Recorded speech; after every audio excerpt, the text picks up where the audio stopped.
తల్లి లేదంటారు, శివుడికి తల్లి లేదంటారు. తల్లుంటే జడలట్లు కట్టనిచ్చేనా?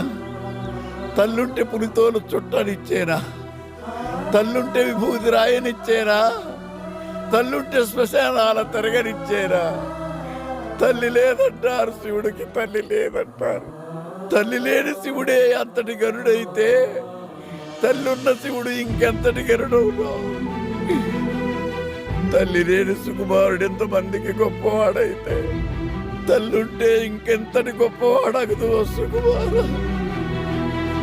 పద నాన్న, బయలుదేరు. ఉంటాను. నువ్వు కూడా రావచ్చు కదరా. నేను రాను. ఒకప్పుడు ఈ ఊరు నాకేం పనిస్తుందని ఆలోచించేవాడిని, కానీ నువ్వు కలిసాక ఈ ఊరికి నేను ఏం పని చేయగలను ఆలోచిస్తున్నాను. నమస్తే. నమస్తే. ఎక్కడికి వెళ్ళినా చేతులు దండం పెడుతున్నారు సుక్కు, నీ వల్లే. ఉన్నోళ్ళు ఇంతకన్నా ఏం కావాలి సుక్కు?